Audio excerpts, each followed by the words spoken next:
Mortal Kombat. For 30 years, this franchise has graced us with the most brutal, bloody, and gloriously violent gameplay one could ask for. I'm a huge fan of this series.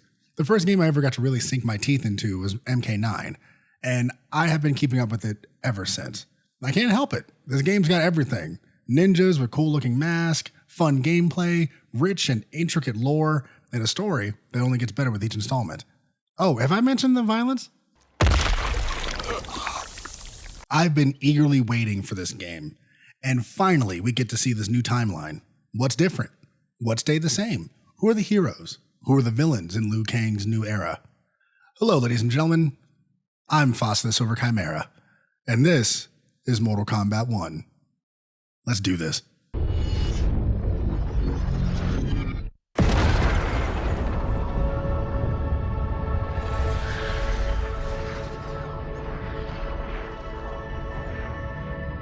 Having liberated the hourglass and become keeper of time, my next task was to restart history.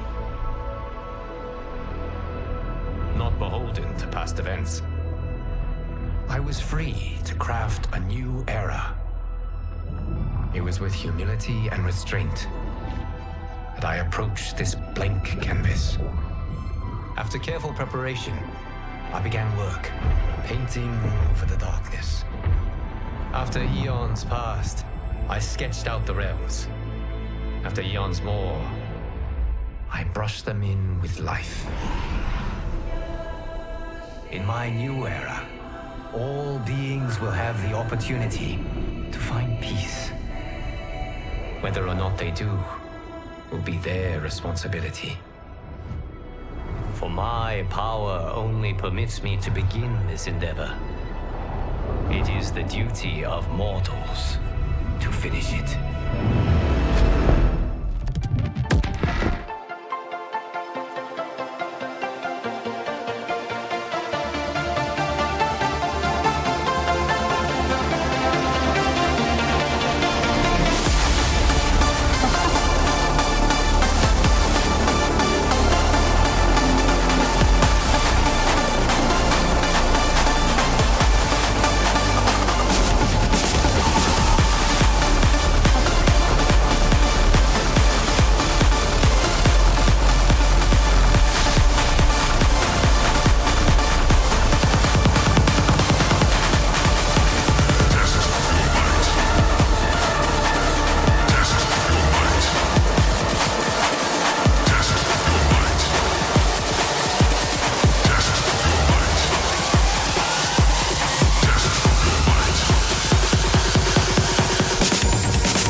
So the story starts with Shang Tsung in Outworld hawking his merch.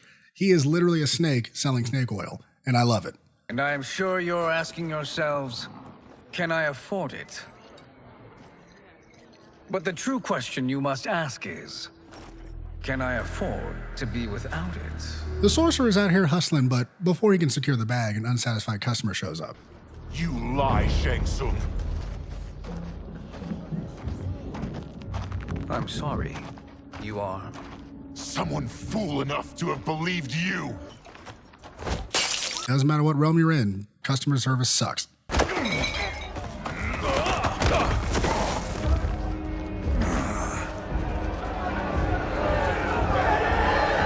Where have I seen this scene before? I don't know. Maybe it'll come to me later. Later that night, Shang Tsung removes his disguise and licks his wounds.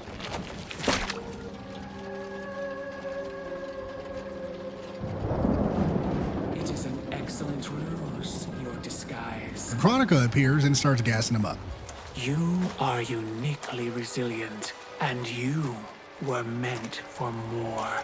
To live among kings, not peasants. But since before you were born, you have been conspired against by those who fear how formidable you could become. How do you know this? Who are you? I am your deliverer, Shang Tsung. Join me, and I will put the realms at your feet. And now, the serpent has entered the Garden of Eden.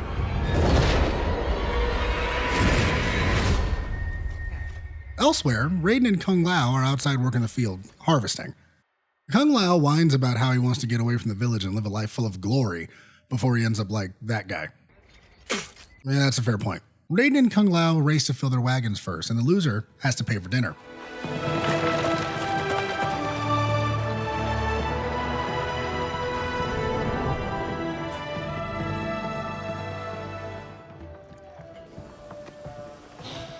That is amazing. Our heroes show up at Madame Bo's, and she skulls Kung Lao. Have you two been practicing my lessons?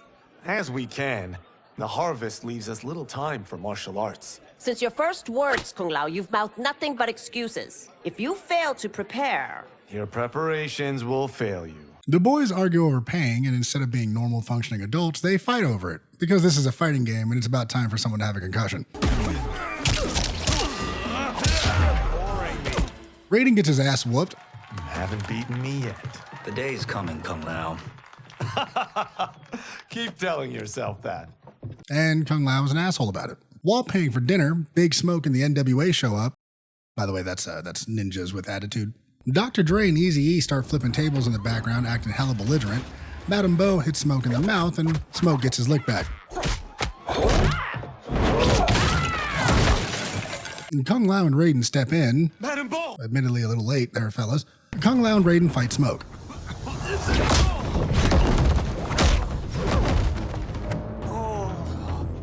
You two are brave, but against us, you are in over your head. Come on, let's help Madame Bo. Slithering. Watch out! Watch out! Watch out! Watch out! Sub-Zero and Scorpion show up. Scorpion and Kung Lao duke it out. Sub-Zero works Raiden.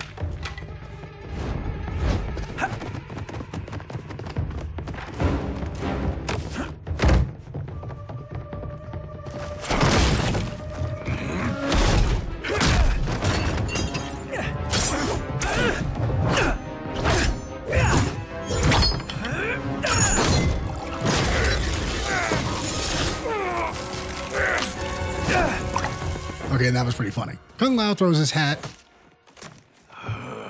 then throws a chakram. If only Hu could combine the two. Kung Lao and Sub-Zero fight. The boys check on Madame Bo. She's out cold. Oh no, is she? Dead? Not yet. And then a mysterious man in a hood shows up, and it turns out it's Liu Kang. Liu Kang and Madame Bo were testing our heroes. The Fire God explains that there are different realms and how he needs champions for a tournament that happens every 100 years. Kung Lao gets a little cocky, but Madame Bo clarifies that the Lin Kuei were clearly holding back. Had we not held back, you would not have survived. Yeah, that fight would look a little different if they were trying. Liu Kang is ready to whisk the boys off to a life of combat and adventure. Kung Lao is ready to go, but Raiden is hesitant. Leave Fengjian? I'm needed here. Earth Realm needs you, Raiden. You'll best serve the village by being one of its champions. I understand. With that settled, the Fire God sets out to find the remaining champions. We're off the map. We should go back, recheck the route. It's this way. Oh, somebody's getting sued. Yo, hey, turn that shit off. I ain't trying to get wrapped up in all this. The temple. Montana Jackson and the Temple of Copyright Infringement.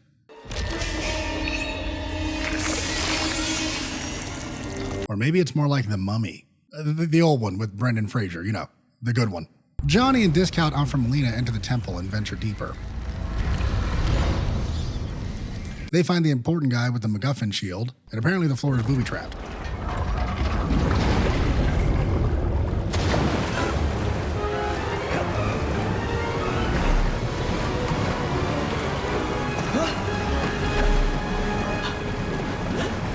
Some demon ladies show up and Johnny punches them all in the face. Got no time to die, crazy lady.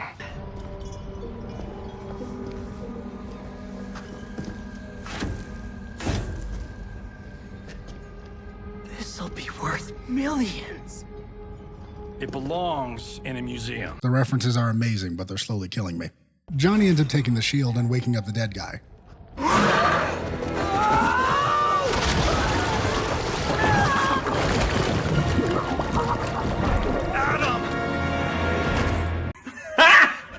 Got him! With what's-his-face dead, Johnny has to fight not Havoc. You don't need it.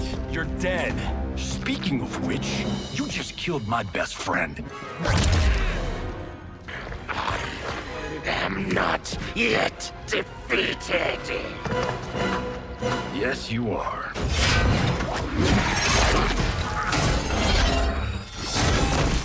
I can do this all day. So it's revealed that this is all a movie, and I think that is hilarious. You can see the director and the crew members. There's even a guy in a mocap suit in the background. Amazing. I love it. Unfortunately, Johnny's having a bit of a bad day. Private party. Johnny, we need to talk. Back at Johnny's mansion, the couple argue over money. We're broke. We have to cut back. Cut back? On what? You spent $10,000 on that sculpture, $30,000 on that drone, and this damn sword. $3 million? Hey, Sento is history. That sword comes from... That's not the point, Johnny! Chris, honey, the parts, the money, they're coming. Steven's movie is just the beginning. That's why I can't cut back. To be a success, I have to project it. If I don't, Johnny Cage is done.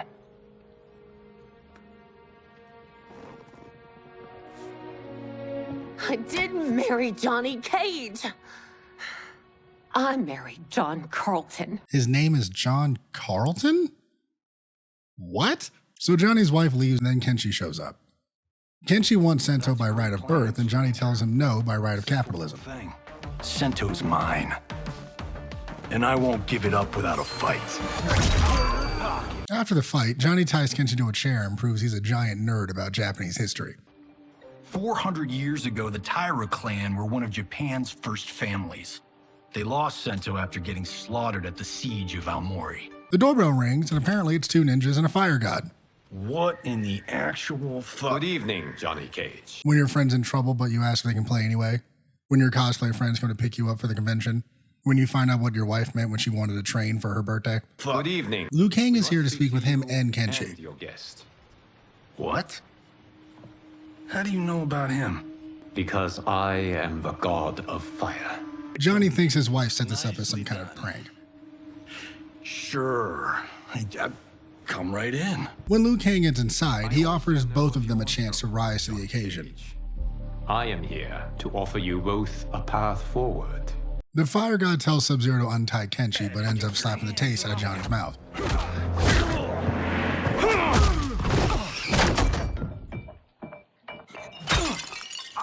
Yeah, I don't think this is a prank, my dude. Johnny gets his lick back with Sub-Zero, and then Liu Kang runs out of patience. That's no special effect. Indeed, Johnny Cage. He goes on to explain that he needs Johnny and Kenshi to come with him and join Earthrealm's champions. Why him? Or me, for that matter. Because I have faith that you will rise to the challenge. And because your service will change the arcs of your lives. Over at the academy, the boys get trained up. Kung Lao made his iconic hat. I don't think it's a good idea to have multiple bladed edges on it. Ow. Told you. It's still pretty badass though. The boys bicker amongst themselves. Johnny wants money, Kenshi wants his sword, and Raiden wants to do the right thing. It's about damn time. Liu Kang shows up, and today is the day our gang of heroes is tested to see who will fight in the tournament. Raiden gets matched up with Johnny first. Cold a week first. Liu Kang's expression is priceless. Farm boy, I'm a global martial arts icon. I don't think you can handle this much boom.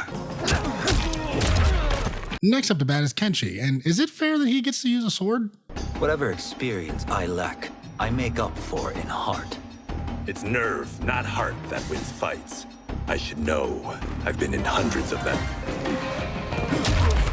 The last one to step up to the plate is Kung Lao.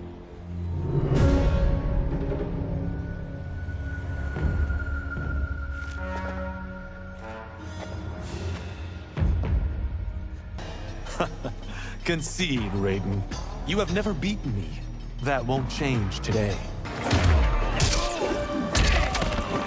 Raiden wins and becomes the chosen one, set to enter the tournament. Liu Kang gives him the old Raiden's amulet, which is a cool full circle moment.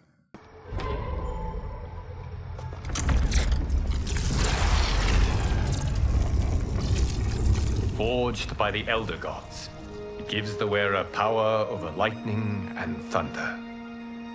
Go ahead, try it.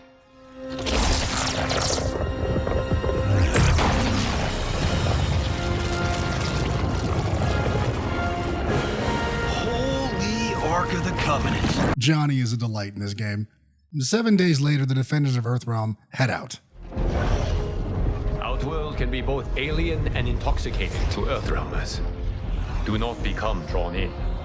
You must focus on the task at hand. God damn it, Johnny.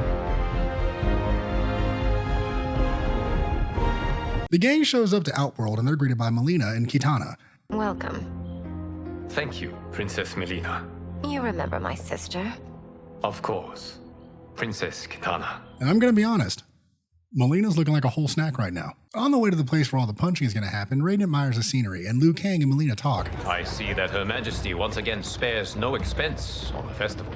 Should she not? It commemorates my late father. I admire, Princess. I do not judge. There's some commotion in the streets, so Melina stops the car to see what's going on. The first constable, Li Mei, FYI, constable is just a fancy word for a cop, Officer Karen is out here rounding up sick people because it's against the law. So it's good to know no matter what timeline, cops gotta pick on someone. The Earthrealmers cannot be privy to our secrets, Li Mei. As Sundo's first constable, you must show better judgment. Perhaps that's too much to expect. Damn, shots fired. Princess Melina doesn't seem to like her very much. Li Mei used to lead the Umgadi, the palace guard.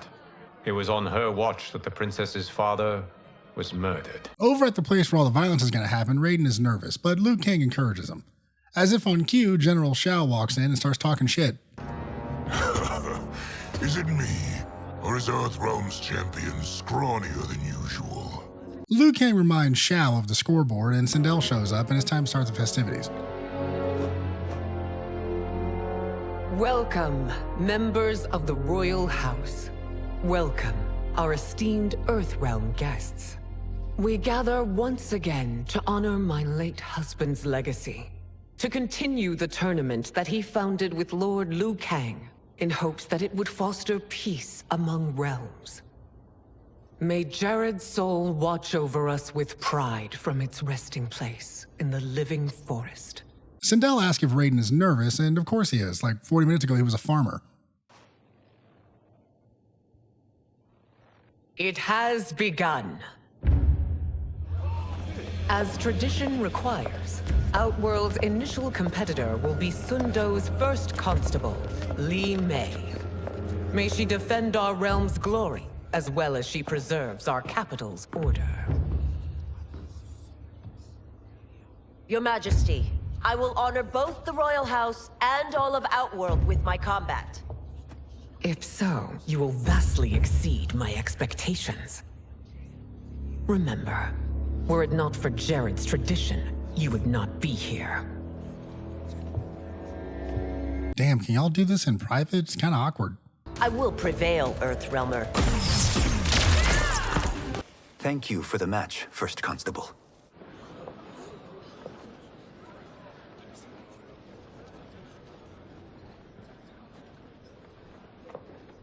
Today is not going well for Officer Purple. Shao summons Reiko. The ways of war. God, he's so edgy. I hope he doesn't cut himself. Well, then again, he probably already does. In whose army have you served? In what wars have you fought? I have done neither. Then you are woefully unprepared, Earthrealmer. After Reiko gets his ass whooped, everyone gets their grub on. Johnny tries to raise up Kitana, and Melina has the bubble guts. Sindel raises a glass for a toast, and Raiden tries to be polite and say some kind words, but General Shao has had a little too much of that sippy sip and decides to say something. Our peoples could not be more different, champion. Excuse me? You heard me. Earthrealmers are devoid of all... That's enough, General. Ooh, he's in trouble. After dinner, Sindel scolds General Shao for making an ass out of himself and for not being like his father. We must act on the sorcerer's prophecy. He warns that Liu Kang will conquer Outworld. You would consign us to endless war. Better that than be Liu Kang's lapdog. If I see evidence of the prophecy's accuracy, we will act. But only then, and only at my command. Did not your illustrious father teach you that war is the last resort, not the first? He did, Your Majesty. Do not forget that, General. After this well-deserved tongue lashing, the General leaves with his tail between his legs and his balls in a vice. Kitana and Melina enter, and Sindel starts going in on Melina. Why you left the palace that night unattended is still beyond me. I just needed time alone, away from all this. I never thought that... That's your problem, Melina. You never think. Anyone else ever have to be in a room with your friend while they're getting yelled at by their parents? You know that awkward feeling of embarrassment? Yeah, I got that right now. The next day, Raiden beat Kotal, Mataro, and Shiva. We gotta hand it to him. The farm boy's a badass. But now, he's gotta fight Kitana. I will win this fight. For her, my Empress, and all of Outworld. So Raiden's final opponent is General Shao. Victor of the Tavarian War. Conqueror of the Kwatan Plains. Defender of the Navala Coast. As has his family for generations, General Shao defends us with zeal and tenacity. All of Outworld is grateful for his service. That's a notable list of accomplishments, General. It is a mere fraction of them. A full recitation would take days. With the General on the ground trying to pick up the pieces of his shattered ego, Raiden is the champion of the tournament. And Earthrealm is saved. Yay. But the game ain't over yet, so buckle up, because some shit's about to go down. Later on, Liu Kang is meditating and Garrus shows up. He informs the fire god that in fact shit is already going down, because someone's messing with the grand plan. Shang Tsung. Go on. He has escaped his meaningless life and is on his way to becoming a powerful sorcerer. He has already infiltrated Sindel's court. I saw no sign of him during the tournament. But if that snake is in Sindel's ear... Your vision of peace may already be compromised. With the threat of Shang Tsung looming, Liu Kang sends the boys back to Outworld for some light kidnapping. The three amigos travel the deserts of Outworld in the middle of the night. Johnny and Kenshi get into a heated discussion over Sento and Kenshi's past. Our heroes follow the magic compass Liu Kang gave them to a settlement of Tarkatans. In this timeline, they're not a race, just people infected with a disease called Tarkat. A couple of goons wrestle Baraka to his knees, and then Shang Tsung jabs a needle in his spine. For science. Baraka gets loose and kills a guy, so everyone just starts boxing the nearest person. While Shang Tsung and Baraka trade blows, our heroes jump in to save the sorcerer. The moment he gets free, he disappears into the crowd.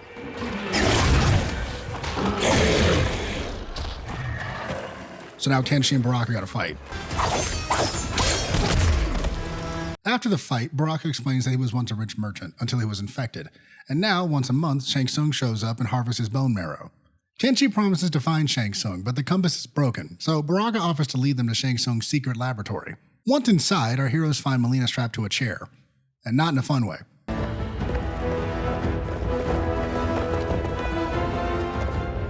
Get away from her, you bitch. Excuse me? Whoa, that's like fucking mean. No one tries to explain anything and instead just starts swinging on each other because this is a fighting game. So first up is Rain. Then Tanya. Our heroes confront Shang Tsung and Kenshi checks on Melina.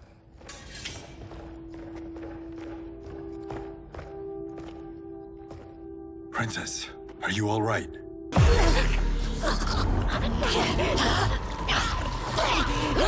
Princess! Princess, what's wrong?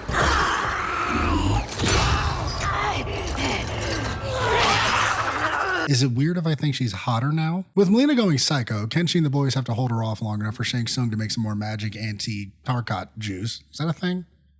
I'm making it a thing now. Oh my god! I did not see that coming.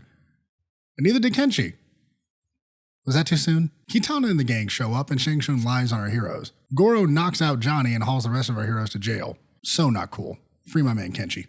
General Shao tells Kitana that war were declared on the grounds of the Earthrealm was being here in the first place. Kitana disagrees, saying that there must be some reason for them to be here.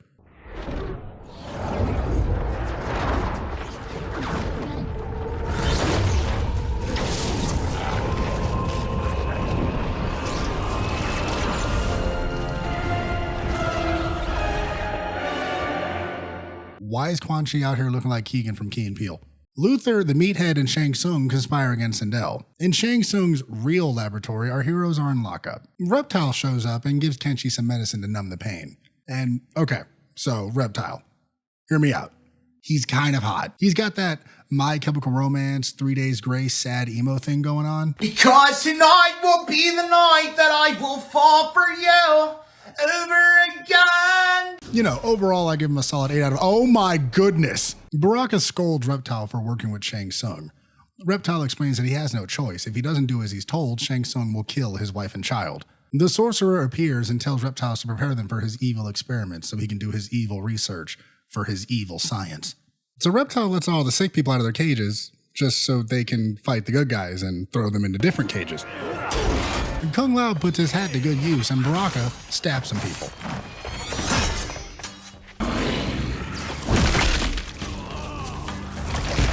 Damn, boy, he's thick! Mr. Too Many Teeth breaks everyone out, and Reptile gets pissed because this means his family's gonna suffer. I'm ruined. Shang Tsung will punish me for this by torturing my family. You'll pay for their suffering, Tarkatan.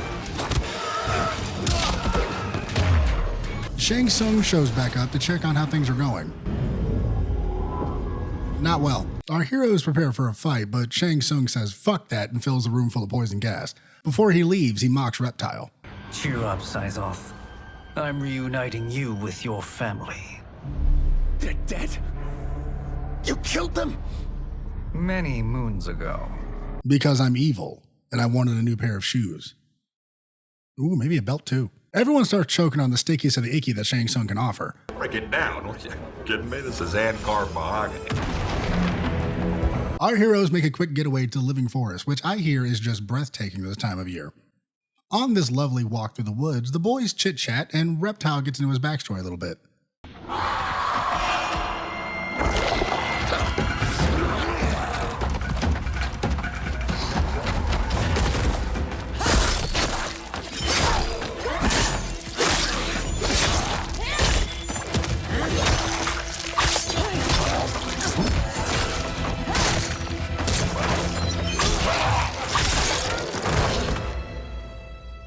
Quan Chi sends more demons? Wait, we're not.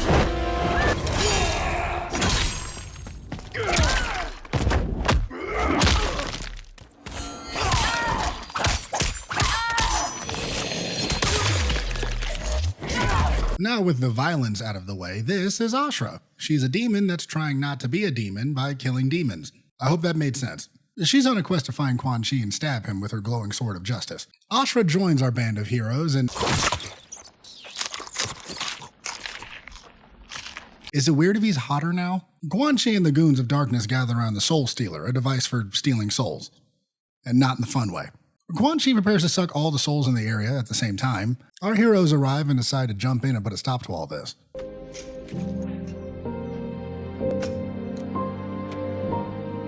What? I can't. Not when you saved my life. It's yours. Aw, that's so sweet. They had a bro moment. The good guys show up and start punching the bad guys. Ashra and Natara fight. That blade's enchanted. Quan Chi turns on the device. My God. It's a soulnado. Quan Chi makes Ermac. Kill them. And Ermac starts bodying everybody. Ashra fights Havoc. Ashra fights Quan Chi.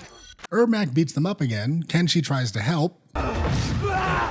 Kenshi gets his ass whooped. Kenshi gets his Neo power, so him and Ashra team up to beat Ermac. Sindel, I'll find you. That was interesting. Should probably keep that in mind for later. A dead guy almost kills Quan Chi.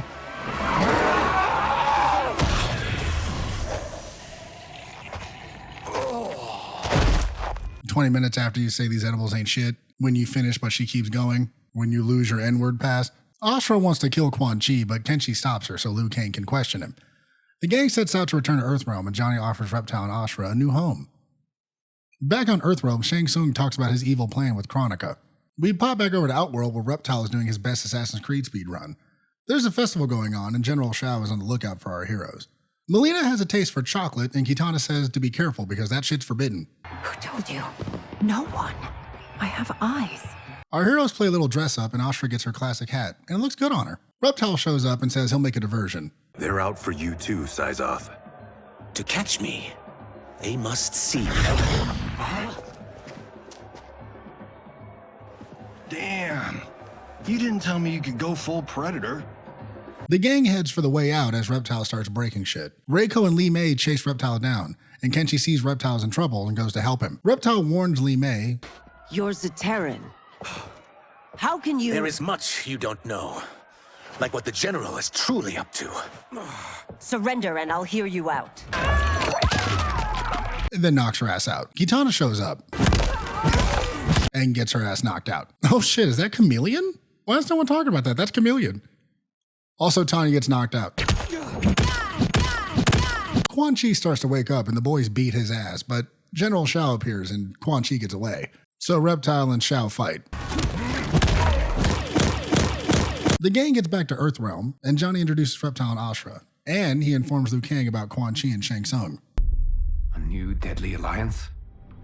Shang Tsung and Quan Chi again conspire against Earthrealm? What Johnny and Kenshi report should not be possible. You witnessed how I rewrote history. I gave the sorcerers meaningless lives. They should have never gained power. Such would their lives have been, had someone not interfered. Interfered? What do you mean?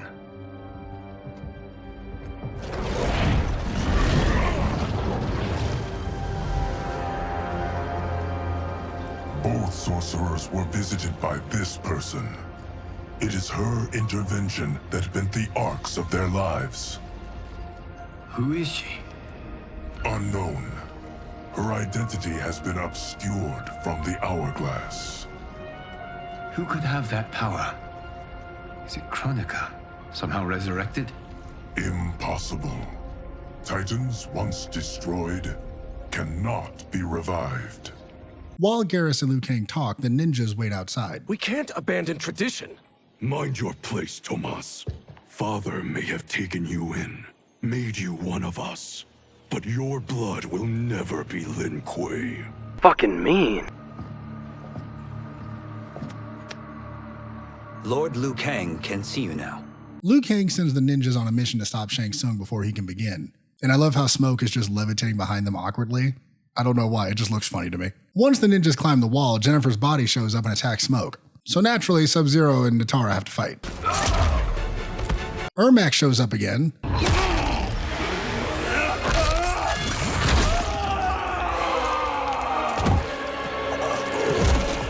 What is with Ermac and people's arms? All right, let's try that again.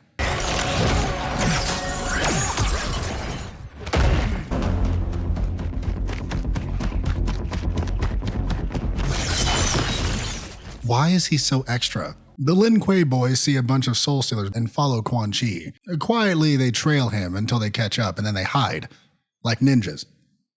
Shang Tsung appears, and him and Quan Chi talk about their evil schedules. When the moment is right, Sub-Zero and Scorpion attack. Sub-Zero fights Quan Chi, then Shang Tsung. Before the blue one can finish the job, the ninjas get third-partied and captured. Shang Tsung starts spinning a yarn about how Liu Kang ain't shit and how Sub-Zero and his homies should switch sides. Over at the Hourglass, Garrus finds out the plot twist before anybody else. Impossible. Back over in Earthrealm, Shang Tsung is explaining his evil plan to Sub-Zero, and it works.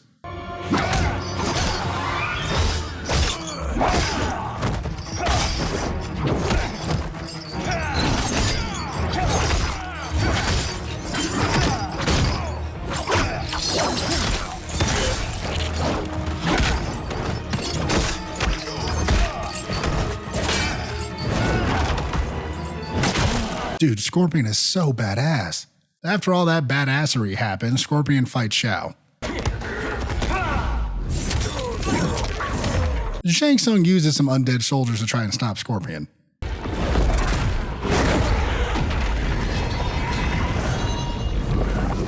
And I think I'm pregnant now. Scorpion makes a break for it. He tries to sneak past Raiden and Quan Chi. But that doesn't work, so Scorpion has to fight Raiden. Havoc and Darius show up and start throwing hands with Scorpion.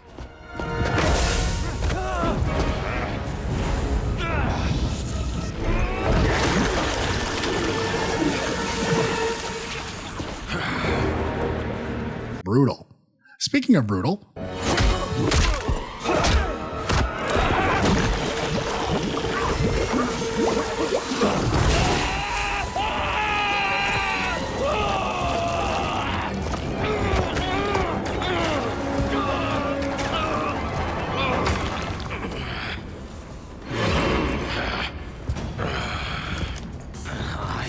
Not finished. Scorpion fights Havoc.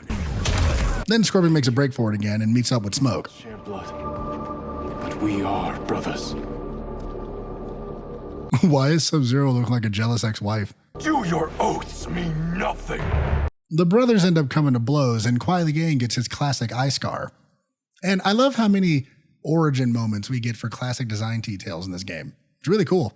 Scorpion wins the fight, and him and Smoke carry Sub-Zero away as the Soul Stealers are being turned on. How did you achieve this, sorcerer? Liu Kang states that he must talk to Sindel and get her to call off the attack on Earthrealm. The Fire God shows up back in Outworld and encounters Li Mei. She is under orders to let no one through. Li Mei, Empress Sindel needs our help. Will you join me? Emperor Jared's death, the pain it caused Empress Sindel, has always haunted me. I failed the royal family once. I won't do so again. Li Mei stashes Liu Kang and they head to the Empress, but Reiko shows up and starts trouble. Was that necessary? Li Mei bursts out the door and her and Reiko go a couple of rounds. After that, Li Mei and Liu Kang make it to the castle, but they run into Tanya. Then they beat Tanya. A bunch of the Dormilages show up, but Li Mei gives a touching speech, so they take her to Sindel. But don't be blinded by anger and grief. We are here to help you. Was that necessary? Li Mei and Kitana fight. Melina jumps in, argues for a bit, then goes beast mode. After the fight, Tanya helps Melina and Liu Kang speaks his piece to Empress Sindel. Shang Tsung, Quan Chi, the general. They conspire to conquer our realms. A serious charge. Where is your proof? At Shang Tsung's laboratory. If what you see there does not convince you, I will surrender Earthrealm without a fight. So, you need any more proof there, Your Majesty? Liu Kang explains how he was the one who created this timeline, and someone just showed up and started fucking with the juju. General Shao walks in like he owns the place and starts waving around Shinnok's amulet. And this is why magic weapon training is important, children. Everyone starts fighting. Sindel and that chick from the first Transformers movie square up. Xiao gets the jump on Sindel and Liu Kang, but Li Mei spin kicks him out of the frame. The good guys make a break for it and hightail it upstairs. It's no surprise that you are party to Xiao's treason. Know that it will cost you your life. I owe him mine many times over. Sacrificing it in his service would be an honor. Bro, can you hop off of Xiao's nuts, please? After the fight, Xiao and Rain show up, and the water wizard gets Li Mei wet. Xiao kills a couple people and then squares up with Sindel. After Sindel makes sure Xiao can't have kids in any timeline, Liu Kang lets everyone out of the amulet. With everyone free, Liu Kang requests that they head to Earthrealm. Shang Tsung and Quan Chi are ready to cause some mayhem. Our heroes sneak up the walls and start dropping people left and right.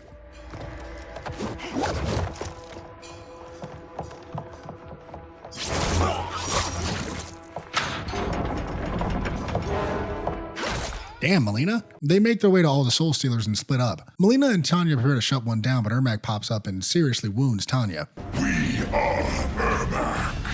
It is pointless to resist us. Melina flirts with Tanya and Ermac turns into her dad. You remember that moment back in the Living Forest? Yeah, that. Apparently, Melina whooped Ermac's ass so bad that she broke the spell or something. Father! Aw, this is nice. With Jared back on the board, it's hugs and smiles all around, so the good guys sneak into the fortress to get the jump on Shang Tsung and Quan Chi. Melina plays decoy to give everyone time to get into position. Outworld benefits from your wisdom. Yes, Shang Tsung, it does. But not in the manner that you expect. As soon as Melina's done buttering them up, the good guys jump in and start wrecking the place. After the fight, the bad guys are on the back foot. Liu Kang confronts Shang Tsung about this mysterious benefactor, and as if on cue, Speak of the devil. Liu Kang. Meet Damashi. Damashi? It's revealed that the puppet master is Shang Tsung, which by itself doesn't sound that surprising. But this particular Shang Tsung is from the original timeline, and that's fucking awesome. Let me explain. At the end of MK11 Aftermath, the player is given a choice on who to play in the final battle. I believe that the canon ending was the one with Liu Kang, but in reality, both endings are canonical, resulting in branching timelines. And I think that's so cool that Netherealm made this choice. I mean, don't get me wrong, everything is doing a multiverse these days, but this is definitely new for Mortal Kombat games. Bad Shang Tsung explains that he used everyone, and now it's time to die. As a parting gift, he leaves an evil version of Sindel and Raiden to take care of everyone. Also, just want to make a little side note here, that is MK11 Raiden in his dark form from the ending of Aftermath. That's super cool.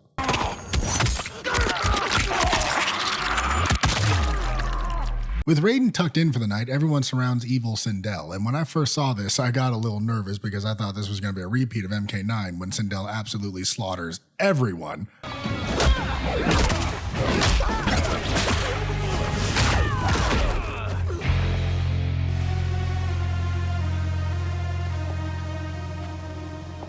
With everyone down for the count, the good Sindel grabs a sword and gets to her feet. Your tenacity is to be admired. Until our last breaths are taken, as long as blood flows through our veins, we are not beaten.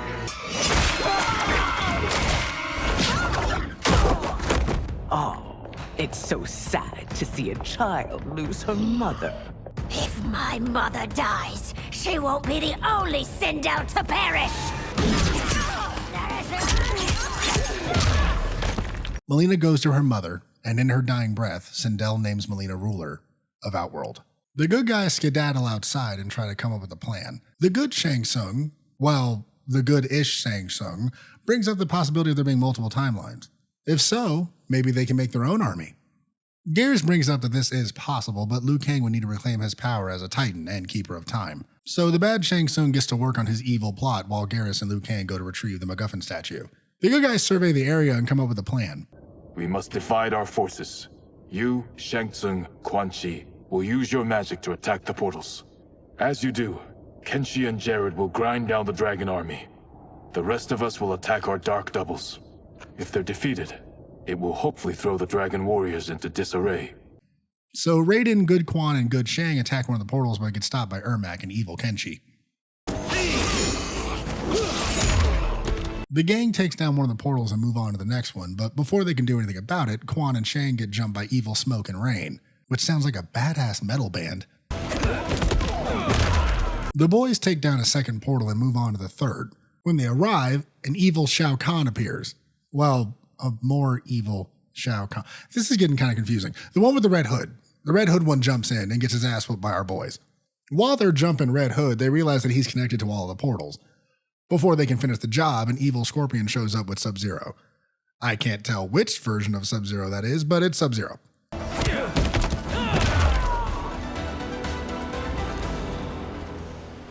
So much for fire and ice.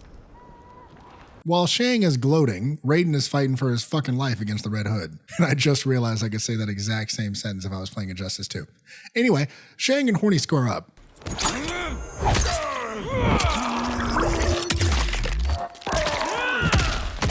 After the fight, Shang goes medieval on Reiko. Yo, who hurt you? Shang steals Red Hood's soul, and now with all the portals deactivated, the other realms are safe. Over at the Hourglass, Liu Kang finished restoring his power and begins searching for other timelines.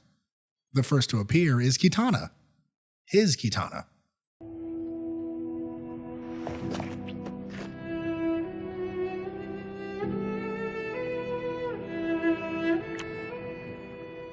Aw, this is nice. Side note, I think this is the first time they've kissed. I could be wrong, I just can't remember any other time.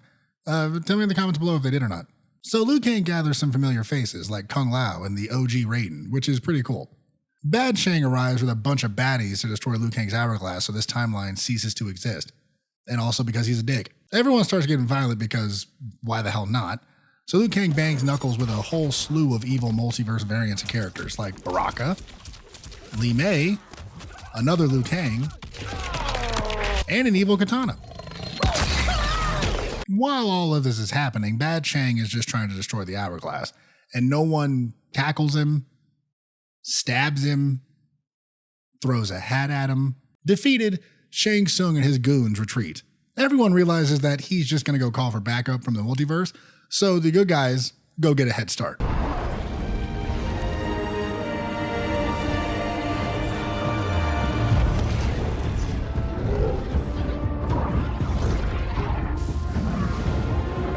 This part of the game is wild, and there's a lot to unpack here. First off, the setting is a callback to Mortal Kombat Armageddon, and that's dope. Secondly, as you can see, you get to pick who you play as in this big epic final battle. And again, that's just a really cool design decision from Netherealm. Do you pick Raiden because he's the new champion of Earthrealm? Or maybe Kung Lao so he can finally have his time in the spotlight? Or you can pick Scorpion because he's the mascot of the franchise and my favorite character.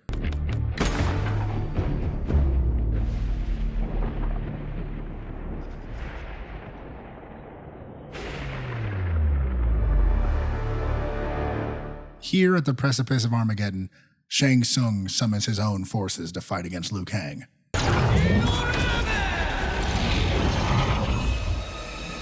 Behold, Liu Kang, the hell I unleash upon you.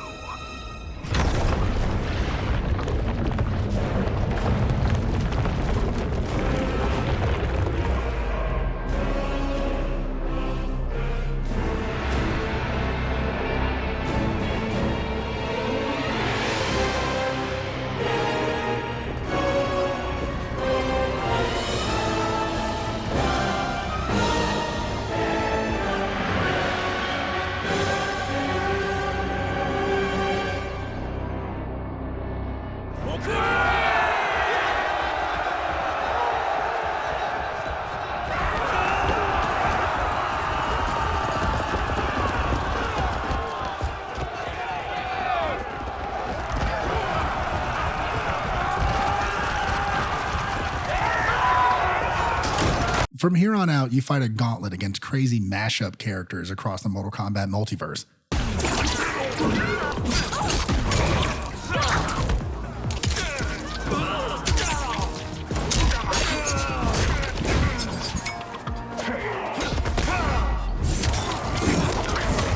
Everything is going absolutely bonkers in this battle, and it's awesome. It's silly and it's creative in the best way possible. We get a Sonya with Kano's eye laser, 3 versions of Johnny fighting Goro.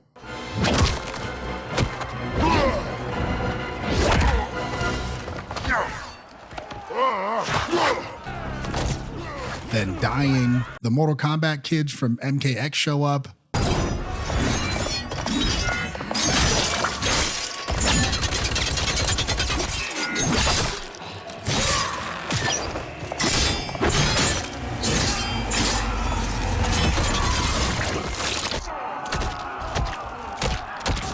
Then they die. Kitana gets shoulder charged out of the plot. As you sprint up the steps to fight the deadly alliance of the multiverse, they throw the mother of all fireballs at you. And then you get rushed down by a pack of wild Melinas.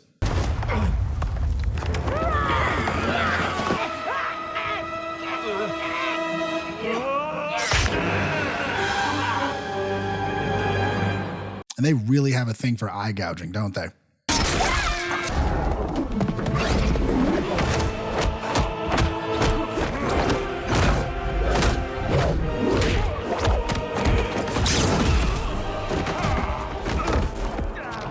Hurry, Scorpion. You are almost there. Oh my God. Oh, this game is awesome. A bunch more people die, and you and Liu Kang get to the top of the pyramid, and it's time for the final battle.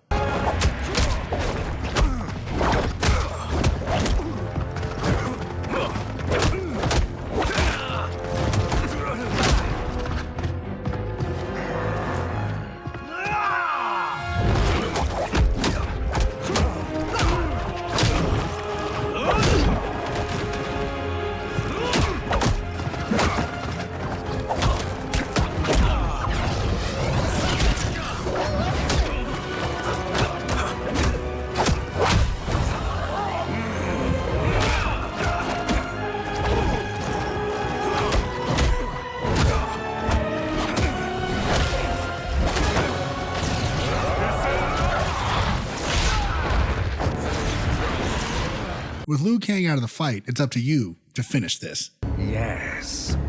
The question you must ask is, if Liu Kang couldn't finish us, how possibly could you? With Shang Tsung defeated, the pyramid falls apart and Liu Kang sends you back to your timeline. Back at Madame Bo's, our heroes enjoy a drink together.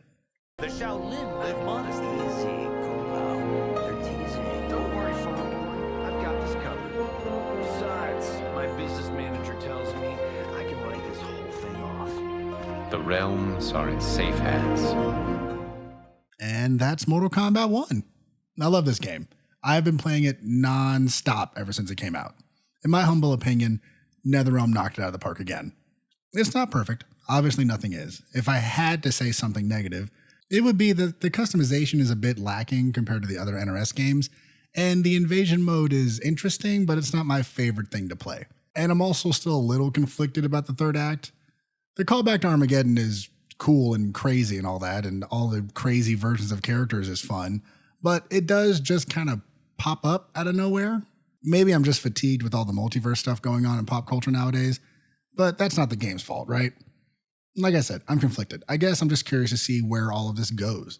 I love the new takes on characters, like Mileena being queen and not evil, but having a beast mode is pretty cool. I like that Smoke and Scorpion started the Shirai Ryu. There's a lot of cool stuff in this story to play around with, and I'm excited to see where it goes. And, you know, the best part is we're just getting started.